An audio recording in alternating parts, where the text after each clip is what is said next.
কার্তিক অমাবস্যার অমানিসায় কালো মেয়ের পুজোয় মাতবে বাংলা। কালো মেয়ের পায়ে মাথা ঠেকাবে মানুষ। কালী মন্দিরগুলিতে উপচে পড়বে ভিড়।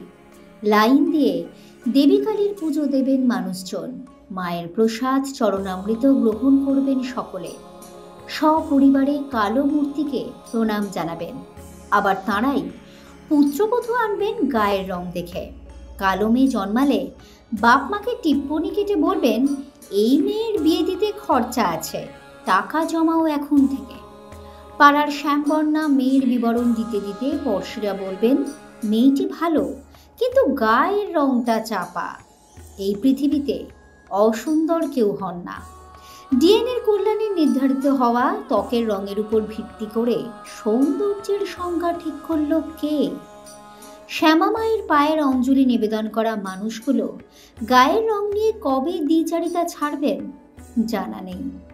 কালীর মতোই এই পৃথিবীর সব কালো চাপা শ্যামবর্ণা মেয়েদের কন্যারূপে আপন করে নিক দুনিয়া। আবাহন করুক, মা কালীর মতো সমাদৃত হোক তাঁরাও, তবেই সার্থক হবে কালী পুজো। দৃষ্টিভঙ্গির তরফ থেকে সকলকে দীপাবলি ও কালী পুজোর অনেক শুভেচ্ছা। সব রকম খবরে আপডেট পেতে চোখ রাখুন দৃষ্টিভঙ্গিতে।